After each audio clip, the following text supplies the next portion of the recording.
नमस्कार दोस्तों, इस वीडियो में हम केमिस्ट्री के एक बहुत ही बेसिक टॉपिक के बारे में बात करने जा रहे हैं।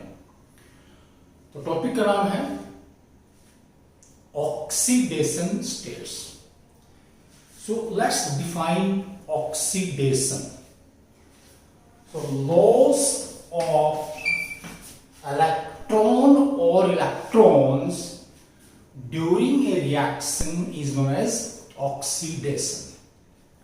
हमारे पास एक बहुत ही कॉमन रिएक्शन है जो आप आमतौर से देखते हैं, इसके अंदर फुलझड़ी या जो फायर क्रैक्स होते हैं, पटाखे होते हैं, उनमें से जैसे स्पार्किंग होती है। तो बेसिकली उसमें होता क्या है कि जो मैग्नीशियम मेटल है वो ऑक्सीडाइज होती है, वो बर्न होती है, वो ऑक्सीजन से मिलती है। तो रिएक्शन क्या है, मैग्नीशियम ये मेटल है, राइट, सॉलिड होगा। तो जैसे ही हाई टेम्परेचर पे ये ऑक्सीजन के कांटेक्ट में आएगा, राइट, 2mg क्या बन जाएगा 2mgO, राइट, 2mgO। ये सॉलिड है, ये कंपाउंड, और साथ में इसमें क्या है, बहुत सी लाइट एनर्जी और हीट एनर्जी निकलती है, इससे क्या स्पार्किंग होती है उसमें ना। तो बेसिकली यहां पर क्या हो रहा है, ये हमारे पास एक रिएक्शन है। यहां से इस रिएक्शन को हम दो भागों में ले सकते हैं। मैग्नीशियम यहां पर ये जैसे ही पिघलेगा वेपर्स बनेंगे, राइट, अभी सॉलिड है, ये सारा सब कुछ होगा, लेकिन यहाँ पर ये इसके आयंस बन जाते हैं ऐसे, और ये यहाँ पे गैस स्टेट में होते हैं ऐसे। और एकदम से फिर क्या है, यहाँ पर ये दो इलेक्ट्रॉन्स हैं जो O एटम्स है हमारे पास, लेकिन गैस स्टेट में होगा, दो इलेक्ट्रॉन्स लेगा और ये हमारे पास O नेगेटिव बनेगा ऐसे। तो यहां पर मैग्नीशियम का ये जो एक एटम है यहाँ पर ये गैस स्टेट में होगा और दो इलेक्ट्रॉन लूज करेगा, और इस प्रोसेस को हम बोलते हैं ऑक्सीडेशन। तो यहां पर ये जिसके ऊपर +2 चार्ज है यहाँ पर मैग्नीशियम एटम के ऊपर, ठीक है, ये क्या बता रहा है कि इस एटम में से दो इलेक्ट्रॉन्स का लॉस हुआ, ठीक है, और इसके ऊपर +2 चार्ज है। इसी तरह से यहां पर क्या है, फिर ये जो O एटम है गैस स्टेट में दो इलेक्ट्रॉन लेगा और O नेगेटिव बन जाएगा, तो ये भी गैस है ऐसे, और ये दोनों जो आयंस हैं एकदम से मिलकर क्या बना देंगे, यहां से ये बना देंगे MgO, 1 molecule of MgO solid. और हमें पता है कि आपका जो ये MgO है हमारा जो कंपाउंड है ये, जैसे क्लियर, तो इस कंपाउंड में मैग्नीशियम कैटायन है और ये हमारे पास ऑक्सीजन एनायन है। ये आयनिक कंपाउंड है जो दो आयन से मिलकर के इसका एक मॉलिक्यूल बना। Magnesium oxide is an ionic compound, और उसमें पता है कि मैग्नीशियम वहां पर एटॉमिक फॉर्म में नहीं है बल्कि आयनिक फॉर्म में है। उसके एक एटम पे दो पॉजिटिव चार्ज है, ऑक्सीजन वहां पर क्या है एनायन की फॉर्म में दो चार्ज है, ठीक है। और ये जो रिएक्शन है यहाँ पर गेन ऑफ इलेक्ट्रॉन क्या बोलते हैं, रिडक्शन।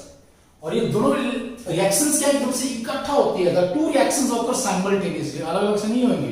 ये कोई फ्री इलेक्ट्रॉन यहाँ पर नहीं होते हैं इसे कि कुछ देर के इलेक्ट्रॉन फ्री रहेंगे, एकदम से क्या है ये इलेक्ट्रॉन का लॉस होगा, एकदम से वो इलेक्ट्रॉन गेन कर ले जाते हैं जैसे ऑक्सीजन द्वारा, and we get the compound. But if we react let's say nitrogen 1/2, half nitrogen half oxygen, और ये रिएक्शन में क्या है, जैसे 2 हमारे पास क्या है NO एक मॉलिक्यूल बना गैस स्टेट में, यहाँ पर ये भी गैस है, ये भी गैस है, और काफी हाई टेम्परेचर पर, जैसे एटमॉस्फेयर में जब बिजली चमकती है वहां पर हाई टेम्परेचर होने से ये दोनों गैसेस मिल जाती हैं और ये हमारे पास कंपाउंड बन जाता है NO, राइट। तो क्या आपका दोनों क्या है, एक एटम है, इट इज नाइट्रिक ऑक्साइड इसे बोलते हैं हम, और ये बहुत ही इंपॉर्टेंट मॉलिक्यूल है जो एटमॉस्फेयर में होता है। अब देखिए यहां पर ये एक कोवलेंट कंपाउंड है, राइट। अब इसमें हम बेसिकली इस मॉलिक्यूल को देख करके ये नहीं बता सकते कि किसने कितने इलेक्ट्रॉन लूज किए या किसने कितने इलेक्ट्रॉन गेन किए। कोई क्लियर कट यहां पर इलेक्ट्रॉन्स का लॉस या गेन नहीं होता है। कोवेलेंट कंपाउंड्स में कोई इस तरह का हम क्या क्लियर कट डिमार्केशन नहीं कर सकते कि जितने वहां पर किसी मॉलिक्यूल में, किसी कंपाउंड के मॉलिक्यूल में 2 एटम्स हैं, कम से कम 2 तो होंगे ही, और वो हेटेरो हमारे पास मॉलिक्यूल होगा जब हम किसकी ऑक्सीडेशन स्टेट की बात करेंगे। ठीक है, तो हम नहीं बता पा रहे वहां पर कि इलेक्ट्रॉन का लॉस या गेन किस हद तक हुआ है यहां पर इस रिएक्शन के दौरान, to what extent electrons are lost और गेन्ड। तो इस चीज को बताने के लिए कि यहां पर किसका कितना ऑक्सीडेशन या रिडक्शन हुआ है, we take the help of a concept known as the oxidation state और ऑक्सीडेशन नंबर। तो यहां पर क्या है, हम इन एटम्स को एक नंबर देंगे, जो नंबर क्या बताएगा कि कौन सा एटम कितना ऑक्सीडाइज हुआ, कौन सा एटम कितना रिड्यूस हुआ। जैसे यहां पर क्या है, इसमें देखिए जो 2 एटम्स है नाइट्रोजन ऑक्सीजन, इनके पास क्या टोटल 7 + 8 15 इलेक्ट्रॉन्स हैं। So there are total 15 electrons. और जब हम इसका क्या इलेक्ट्रॉन क्लाउड NO मॉलिक्यूल का लेंगे तो उस इलेक्ट्रॉन क्लाउड से हमें ये पता चलेगा कि लगभग 10 इलेक्ट्रॉन्स ऑक्सीजन के कंट्रोल में है। क्लियर क्या है मैं क्या बोल रहा हूं कि out of 15 10 electrons are near to oxygen और 10 electrons are controlled by oxygen. So 15 में से क्या है 10 ऑक्सीजन के पास है और 5 अब नाइट्रोजन के पास है। और नाइट्रोजन का एटॉमिक नंबर क्या है, हम जानते हैं 7 है, तो एटॉमिक नंबर से उसके पास 2 इलेक्ट्रॉन्स कम है, और वो 2 इलेक्ट्रॉन्स क्या है, एक तरह से ऑक्सीजन के पास चले गए, एंड द OS और oxidation state of oxygen is -2। और हम बताएंगे कि ऑक्सीजन जितने भी कंपाउंड बनाता है, 1 2 कुछ एक्सेप्शंस को छोड़ के उन सभी में उसका OS क्या है -2 होता है। तो ऑक्सीडेशन स्टेट किसी मॉलिक्यूल में जो एटम्स हैं उनका कितना ऑक्सीडेशन या रिडक्शन हुआ है, इसको बताने के लिए एक तरीका है। और इसमें क्या इस चीज को हम नंबर से दिखाते हैं कि जो नंबर है किसका, उसको हम ऑक्सीडेशन नंबर भी कह रहे हैं। इस तरीके को ये जो मेथड है, ये जो हमारे पास ये तरीका है, क्या बोलते हैं ऑक्सीडेशन मेथड और oxidation concept which is used in order to tell the extent to which an atom of an element is oxidized or reduced during the redox reaction। तो इसमें क्या है, तो ऑक्सीडेशन स्टेट क्या है, बहुत से केसेस में एटम में प्रेजेंट एक्चुअल पॉजिटिव या नेगेटिव चार्ज है। जैसे हमने यहां पर कहा था कि NaCl में, ठीक है, ये पॉजिटिव है 1, ये नेगेटिव 1 है, ठीक है। या हमारे पास ये MgO है, यहां पर भी क्या है, ये वास्तव में यहां पर +2 है, यहां पर -2 है। लेकिन जैसे HCl है, यहां पर ऐसा नहीं होता है, ठीक है। वाटर है, यहां पर ऐसा नहीं होता है। या CO2 है, यहां पर ऐसा नहीं होता है, ठीक है। क्लियर कट इन हमारे पास एटम्स के ऊपर क्लियर कट पॉजिटिव या नेगेटिव चार्ज नहीं, कितना कि 1 यूनिट 2 यूनिट। फिर हम क्या बोलेंगे कि यहां से इलेक्ट्रॉन क्लाउड के क्लोरीन की तरफ है, और हम कह देंगे ये -1 है, ये +1 हो जाता है यहां पर ना, ठीक है। ये जो नंबर्स हैं, ठीक है, इसमें क्या हो रहा है कि +1 हम दिखा रहे हैं H के ऊपर। इसमें क्या हो रहा है कि यहां पर जो H एटम है वो ऑक्सीडाइज होता है। तो जिस एटम का OS प्लस है, ठीक है, चाहे वो +1 है, +2 है, +3 है, इस तरह से +4 up to +10, it is oxidized, and this number from +1 to +10 जो हमारे पास क्या है, +10 तो बहुत कम होता है, ठीक है, +9 भी बहुत कम होता है, +8 भी बहुत कम होता है, OS +7 बहुत कम होता है, ठीक है, +6 +1 से +6 काफी कॉमन है। और मैक्सिमम जो हमारे पास मेटल्स हैं जिनका OS प्लस है, तो कितना होता है वो +1 +2 +3, ये जो 2 OS हैं +2 +3, these are very common। +4 भी हमारे पास होगा, लेकिन ये +2 +3 ज्यादा होता है। जितने भी ज्यादा मेटल्स हैं वो क्या +2 या +3 ऑक्सीजन स्टेट में अपने कंपाउंड्स बनाते हैं, या मैक्सिमम कंपाउंड्स में जो मेटल्स हैं उनका ऑक्सीडेशन नंबर +2 या +3 होता है। ऑक्सीडेशन नंबर और ऑक्सीडेशन प्रोसेस और ऑक्सीडेशन स्टेट हम कह सकते हैं इसको, tells us the extent to which any atom is oxidized or reduced in a compound, and this scale has numerical value from -4, 0 to let's say +10।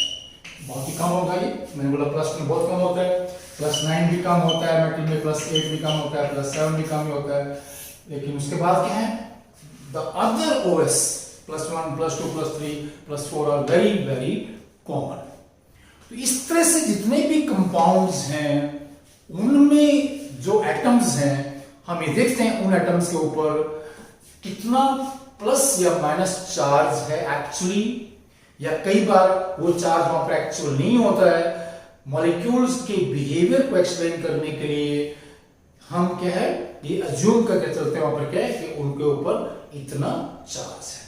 So OS means oxidation state of an atom in a compound is the actual numerical value of charge, maybe plus or minus, or the numerical value of charge it appears to have। दो बातें होंगी, या तो उसके ऊपर actual charge होगा plus या minus, +1, +2, okay, +3, ये एक्चुअल में हो सकता है, लेकिन अगर हम हायर वैल्यू पे जाते हैं तो वो एक्चुअल में नहीं होता है, हम ऐसा एज्यूम करके चलते हैं क्योंकि मॉलिक्यूल्स के बहुत सी प्रॉपर्टीज हैं, उनको एक्सप्लेन करने के लिए हमें क्या ये चीज चाहिए। We assume that atoms carry this much charge in compounds. इसका हम अभी कुछ एग्जांपल भी लेंगे, तो उसको ऐसा करने के लिए हमारे पास कुछ नियम्स हैं कि उन नियम के अनुसार ही हम जो अलग अलग एलिमेंट्स के एटम्स हैं किसी भी कंपाउंड में उनका ऑक्सीडेशन स्टेट या ऑक्सीडेशन नंबर हम असाइन करते हैं। जैसे हम कहते हैं कि जितने हमारे पास फर्स्ट ग्रुप के मेटल्स हैं, lithium, sodium, potassium, rubidium, caesium, francium, इसमें कोई एक्सेप्शन नहीं है। किसी भी कंपाउंड में इनका जो OS है हमेशा +1 होता है, ठीक है, +1। और जो भी हमारे पास एलिमेंट्स हैं जो एलिमेंट्री फॉर्म में होंगे, जो नेचुरल फॉर्म में है, कंपाउंड फॉर्म में नहीं है, तो वहां पर जो OS है वो 0 होता है। जैसे हमारे पास क्या है, सोडियम मेटल है, आयरन मेटल है, ऑक्सीजन गैस है, फ्लोरीन गैस है, ये हमारे पास क्या नेचुरल स्टेट में है, ठीक है, ये एलिमेंट्री फॉर्म में है, यहाँ पर इनका OS क्या है 0 होता है, राइट। और किसी भी कंपाउंड में जो कंपाउंड है, जैसे हमारे पास कोई भी कंपाउंड ले लीजिए, KMnO4, ये पूरा कंपाउंड है, इस पूरे कंपाउंड में जो चार्ज होगा वो 0 होगा। जितने भी एटम्स हैं उन सभी का चार्ज हम क्या, charge means plus minus oxidation states, उनको जोड़ेंगे तो उनका टोटल क्या है वो 0 आना चाहिए किसी भी न्यूट्रल मॉलिक्यूल के अंदर। अगर वो आयन है, मान हमारे पास क्या, हम ये कह रहे हैं कि MnO4 190 हमारे पास एनायन है, तो इसमें ये जो दो हमारे पास एटम्स हैं इनके OS का जो सम है दोनों के होना चाहिए वो -1 आना चाहिए, क्योंकि इसके ऊपर -1 चार्ज है, -1 चार्ज है। तो इस तरह के हम ये कुछ रूल्स हैं। फिर दूसरा रूल क्या है हमारे पास ऐसे इसमें,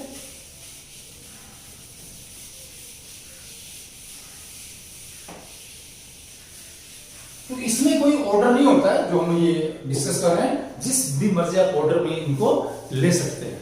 तो पहला हमने बताया कि ये 0 होता है किसमें, एलिमेंट्री फॉर्म में। दूसरा हमारे पास क्या होता है, एक मॉलिक्यूल में जो टोटल चार्ज है वो 0 होता है क्योंकि मॉलिक्यूल न्यूट्रल है। फिर हमारे पास क्या, जितने भी फर्स्ट और सेकंड ग्रुप के हमारे पास ये एलिमेंट्स हैं, ये हमेशा क्या है +1 +2 स्टेट में होता है। सेकंड ग्रुप में क्या आएगा, beryllium, magnesium, calcium, strontium, barium, right, ये हमारे पास है। इन सभी को हमेशा +2 ही होता है। There are very few exceptions here and there, but those are not important। इसमें ऐसा कोई exceptions नहीं है, अगर है तो वो important नहीं है। फिर हमारे पास क्या है, ये ऑक्सीजन आपके पास आएगा, ऑक्सीजन है, उसके ऊपर हमेशा -2 होता है। कुछ एक्सेप्शंस हैं ऑक्सीजन में, ऑक्सीजन ऑलवेज -2 करना, ठीक है। OF2 में हमारे पास एक्सेप्शन है, अप्रोक्सीमेट के ऊपर क्या है, दैट इज +1, ठीक है। O2F2 ऐसे, ये हमारे पास कुछ फर्क साइड होते हैं, जैसे हमारे पास क्या है Na2O2, ऐसे हमारे पास ये कुछ एक्सेप्शन है, अप्रोक्स साइड दिया हमारे पास क्या H2O2 है। अदरवाइज क्या है, अगर इन कुछ एक्सेप्शंस को हम छोड़ दें तो ऑक्सीजन हमेशा -2 होता है। हाइड्रोजन क्या होता है भाई, हाइड्रोजन +1, ठीक है, +1। जब भी क्या है ये क्लोरीन ब्रोमीन अपने से ज्यादा इलेक्ट्रोनेगेटिव एलिमेंट से कंबाइन करेगा हाइड्रोजन, और जब ये मेटल से कंबाइन करता है तो ये -1 भी होता है। जैसे हमारे पास क्या है, लिथियम हाइड्राइड, यहाँ पर हाइड्रोजन क्या है -1 है, लिथियम हमेशा +1, क्योंकि ये फर्स्ट ग्रुप में आता है। नेचुरली यहाँ पर हाइड्रोजन क्या है, -1 होगा, राइट। तो अल्कली मेटल्स या अल्काइन मेटल्स है, ये कुछ दूसरी मेटल्स से जब हाइड्रोजन कंबाइन करता है तो ये -1 हो जाता है। अदरवाइज क्या है, ये मैक्सिमम कंपाउंड्स में जो हाइड्रोजन के बनते हैं, ठीक है, ये हमारे पास के +1 आपका OS रखता है, इसका ऑक्सीडेशन स्टेट +1 है हाइड्रोजन का। फ्लोरीन हमेशा -1 होता है, फ्लोरीन में कोई एक्सेप्शन नहीं, जहां पर भी होगा इसका आपने OS क्या लेना है, -1 लेना है फ्लोरीन में। क्लोरीन क्या लेंगे भाई, क्लोरीन भी -1 लेंगे, लेकिन अगर क्लोरीन फ्लोरीन से कंबाइन करता है, ठीक है, तो -1 नहीं होता है। अगर क्लोरीन के ऑक्सीजन से कंबाइन करता है तो -1 नहीं होता। ये क्या है, एक्सेप्शंस है। क्लोरीन क्या है, हमेशा -1 होगा, लेकिन जब फ्लोरीन और ऑक्सीजन से कंबाइन करेगा क्लोरीन तो -1 नहीं होगा। वो क्या देखना है हमें कि अलग अलग कंपाउंड में कि कौन से कंपाउंड बन रहे हैं क्लोरीन के, किससे, फ्लोरीन से, क्योंकि इसमें कह देंगे ना फ्लोरीन से क्या बनेगा, क्लोरीन का। ये हम एग्जांपल्स में वहां पर डिस्कस करेंगे। तो ये हमारे पास क्या है, मेन हमने क्या है चीजें हैं जो याद रखनी है, और इनको याद रख के हम फिर क्या है बाद में किसी भी कंपाउंड में किसी भी एलिमेंट के एटम का ऑक्सीडेशन नंबर कैलकुलेट कर सकते हैं, निकाल सकते हैं, ठीक है। बहुत ही सिंपल तरीका होता है, और उसके ऊपर हम कुछ न्यूमेरिकल्स डिस्कस करेंगे। सो oxidation state is a type of scale having value from -4, 0 up to +10, +1, +2 up to +10, and these values, which are known as oxidation states of atoms in compounds, tell us the extent to which an atom of an element is oxidized or reduced in that compound. और हम जानते हैं कि जो ये reactions है oxidation, ये बहुत ही इंपॉर्टेंट रिएक्शन है। क्यों इंपॉर्टेंट है, क्योंकि हमारा जीवन जो है, जो लाइफ है, वो इन्हीं रिएक्शन के ऊपर बेस्ड है। अगर ये रिएक्शन होना बंद हो जाए तो लाइफ नहीं रहेगी। और वैसे भी कि हम ऐसे बहुत से काम करते हैं यहाँ पर, जो सो कॉल्ड हमारी जो मॉडर्न सिविलाइजेशन है, जो जिस चीज के ऊपर बेस्ड है, वहां पर भी हम बहुत सी ऑक्सीडेशन रिएक्शंस करते हैं। और क्योंकि ये रिएक्शंस बहुत इंपॉर्टेंट है, इसीलिए ऑक्सीडेशन नंबर या ऑक्सीडेशन स्टेट कॉन्सेप्ट भी बहुत ज्यादा इंपॉर्टेंट है। और इनके ऊपर बेस्ड न्यूमेरिकल अलग अलग एग्जाम्स में आते हैं, और ये कुछ न्यूमेरिकल्स हम एक अलग से वीडियो में आपको करके दिखाएंगे। ओके प्लीज, थैंक्स, नमस्कार।